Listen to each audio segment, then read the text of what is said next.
Last video में हमने स्वप्रेरण और स्वप्रेरण गुणांक में के बारे में बताए थे। आज हम बताने चल रहे हैं अन्योन्य प्रेरण, म्यूचुअल इंडक्शन। स्वप्रेरण में जिसे पढ़ाया जा चुका है कि उसमें एक कॉइल होती है, एक कुंडली होती है कि जब उस कुंडली में प्रवाहित धारा के मान में परिवर्तन करते हैं तो उस कुंडली में एक प्रेरित विद्युत वाहक बल उत्पन्न हो जाता है। तो इस घटना को स्वप्रेरण कहते हैं। अन्योन्य प्रेरण क्या होता है? इसमें दो कुंडलियाँ होती हैं।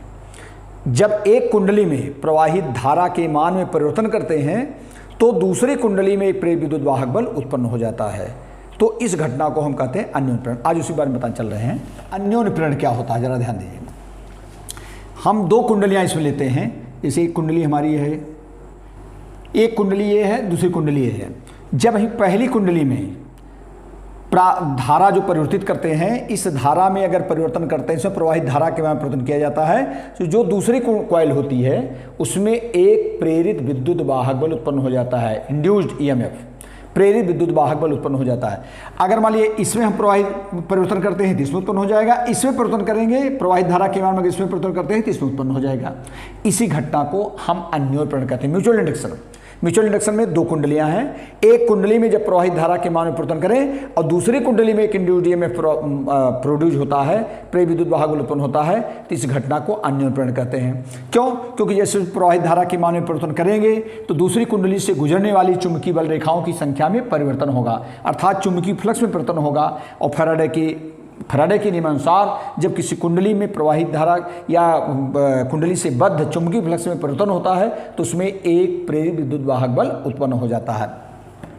तो जब इसमें हम प्रवाहित धारा के मान में परिवर्तन करेंगे तो इसके कारण इससे गुजरने वाली चुंबकीय बल रेखाओं की संख्या में परिवर्तन होगा इस कुंडली के चुंबकीय फ्लक्स में। तो जब इसमें चुंबकीय फ्लक्स में परिवर्तन होगा तो फैराडे के नियमानुसार इसमें एक प्रेरित विद्युत वाहक बल उत्पन्न हो जाता है। तो इसमें जो पहली कुंडली होती है इसको कहते हैं प्राइमरी कॉइल, इसको हम रिप्रेजेंट करते हैं P से, और जो दूसरी कुंडली होती है इसको S से, secondary coil. Primary coil and secondary coil ये दो होती हैं। तो अन्योन्य प्रेरण यही होता है कि जब एक कुंडली में प्रवाहित धारा के मान में परिवर्तन किया जाए और दूसरी कुंडली में सेकेंडरी कॉइल में एक प्रेरित विद्युत वाहक बल उत्पन्न हो जाए तो इस घटना को हम अन्योन्य प्रेरण कहते हैं। अब बात है अन्योन्य प्रेरण गुणांक। अन्योन्य प्रेरण गुणांक, कोएफिशिएंट ऑफ म्यूचुअल इंडक्शन। अब जरा ध्यान दीजिए, जैसे प्राइमरी कॉइल, ये हमारी जो प्राथमिक कुंडली है, इसमें फेरों की संख्या हम मान ले रहे हैं N1, और इसमें जो फेरों की संख्या, नंबर ऑफ टर्न्स, इसमें कितना है? N2 है। या ध्यान दीजिए, तो जब इसमें प्रवाहित धारा के मान में परिवर्तन करेंगे तो इसके चुंबकीय फ्लक्स में परिवर्तन होगा। तो इसके एक फेरे से बद्ध चुंबकीय फ्लक्स हम मान लेते हैं φ2। कितना मान लेते हैं? ये φ2, और ये मान लीजिए इसमें है φ1, तो ये N2 φ2। तो ये हमारी प्राइमरी कॉइल है, इसमें नंबर ऑफ टर्न्स, फेरों की संख्या है N1। जो सेकेंडरी कॉइल है इसमें नंबर ऑफ टर्न्स, फेरों की संख्या है N2। तो जब इसमें प्रवाहित धारा के मान में परिवर्तन कर रहे हैं, मान लीजिए इसमें प्रवाहित धारा हमारी है I1, इसमें हम धारा के मान में जो परिवर्तन कर रहे हैं तो इसके प्रत्येक फेरे से बद्ध चुंबकीय फ्लक्स कितना है? φ2 है। तो द्वितीय कुंडली के चुंबकीय फ्लक्स ग्रंथिताओं की संख्या, द्वितीय कुंडली, ये हो जाएगा सेकेंडरी कॉइल जो हमारी है, द्वितीयक कुंडली से बद्ध कुंडली के चुंबकीय फ्लक्स ग्रंथिताओं की संख्या, ये इसको फ्लक्स लिंकेज भी कहते हैं। ये जरा ध्यान दीजिए, जैसे इसमें प्रवाहित धारा के मान में अन्योन्य प्रेरण ही तो है। जब इसमें प्रवाहित धारा के मान में परिवर्तन करेंगे तो इस कारण इसमें दूसरे में प्रेरित विद्युत वाहक बल उत्पन्न होता है। क्यों उत्पन्न होता है? क्योंकि जब इसमें प्रवाहित धारा के मान में परिवर्तन करेंगे तो इस द्वितीय कुंडली से गुजरने वाली चुंबकीय बल रेखाओं की संख्या में क्या होगा? परिवर्तन होगा, जिससे इसके चुंबकीय फ्लक्स में परिवर्तन होगा, तभी इसमें प्रेरित विद्युत वाहक बल उत्पन्न होता है। तो मान लिया इसके प्रत्येक फेरे से, इसमें नंबर ऑफ टर्न N2 है, प्रत्येक फेरे से बद्ध चुंबकीय फ्लक्स कितना है? φ2 है। तो number of turn, total flux कितना होता है? फ्लक्स लिंकेज कितनी हो जाएंगी? टोटल टर्म में जो फ्लक्स परिवर्तन होगा ये हमारा होगा N2 φ2।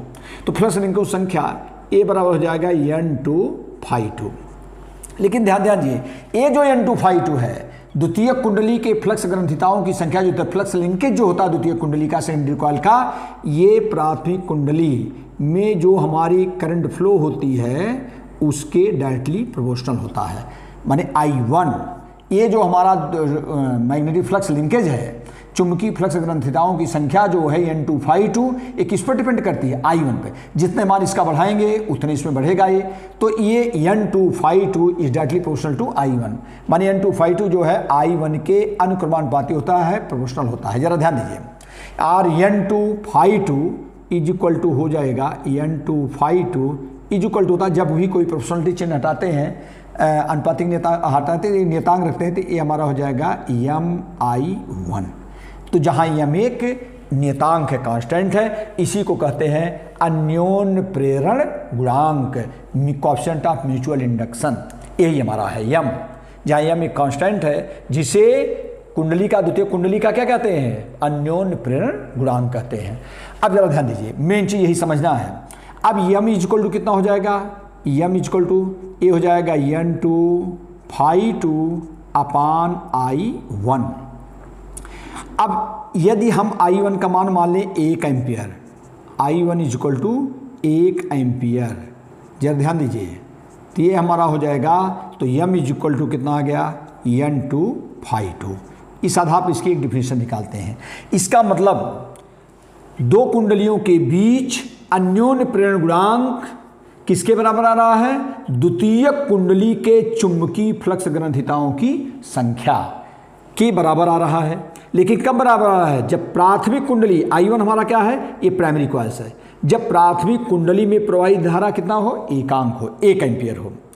तो यही है, इस प्रकार अभी डिफरेंस, इस प्रकार से दो कुंडलियों के बीच अन्योन्य प्रेरण गुणांक द्वितीय कुंडली के चुंबकीय फ्लक्स ग्रंथिताओं की संख्या के बराबर होता है, जबकि प्राथमिक कुंडली में प्रवाहित धारा एकांक हो।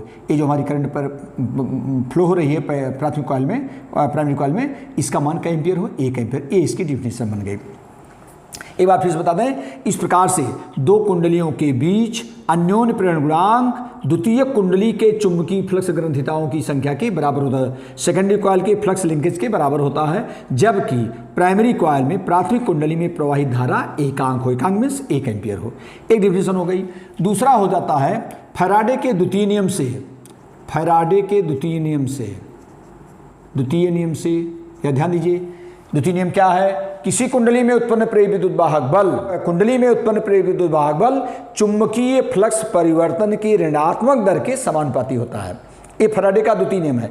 तो हम जब इसमें प्रवाहित धारा के मान में परिवर्तन कर रहे हैं, तो दूसरी में कुंडली में प्रेरित विद्युत वाहक बल उत्पन्न हो रहा है, तो ये जो प्रेरित विद्युत वाहक बल होगा E2, ये इज इक्वल टू हो जाएगा -N2d∅2 अपान dt। ये पूरा। अब आगे ध्यान दो, ये जो होता है, जैसे इसमें प्रवाहित धारा का मान कर रहे हैं, तो इसमें प्रेरित विद्युत वाहक बल उत्पन्न हो रहा है।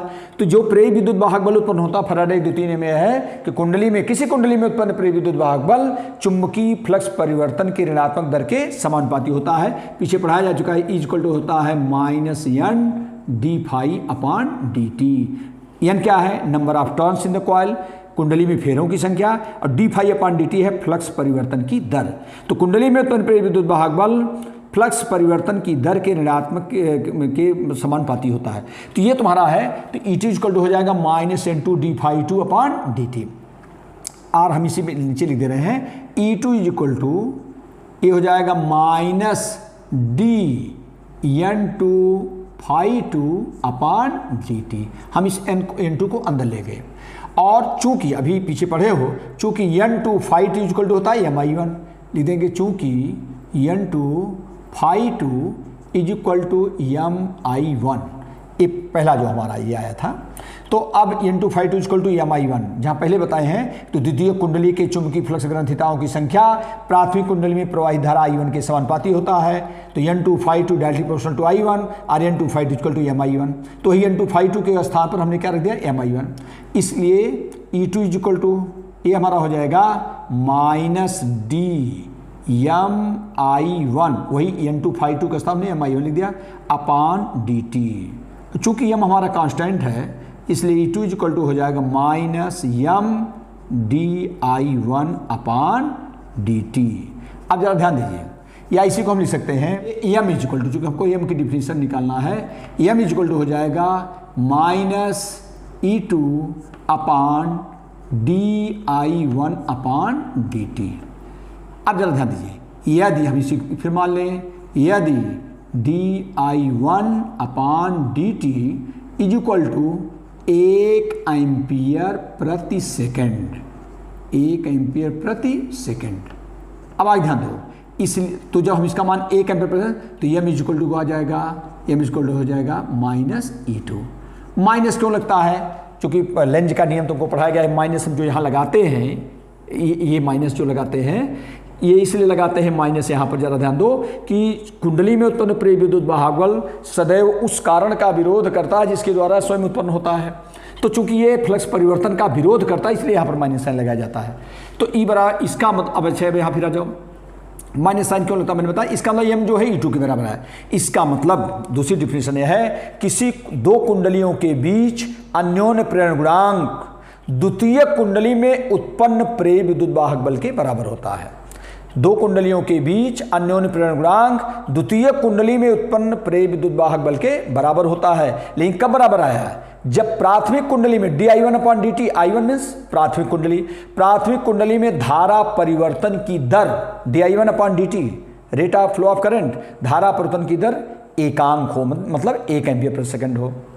तो इस प्रकार से डिफरेंस इसकी निकालते हैं, दो कुंडलियों के बीच अन्योन्य प्रेरण गुणांक द्वितीय कुंडली में उत्पन्न प्रेरित विद्युत वाहक बल के बराबर होता है, जबकि प्राथमिक कुंडली में धारा परिवर्तन की दर एकांक हो। अब इसका भी यूनिट, इसका मात्रक सेम ही होता है जो स्वप्रेरण का होता है। इसका भी मात्रक हेनरी होता है।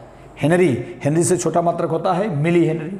इसका मात्रक, इसका डायमेंशनल फार्मूला सेम ही होता है जो स्वप्रेरण का होता है, स्वप्रेरण गुणांक का यल का होता है। स्वप्रेरण गुणांक को यल से और अन्योन्य प्रेरण गुणांक को em से प्रदर्शित करते हैं। Thank you.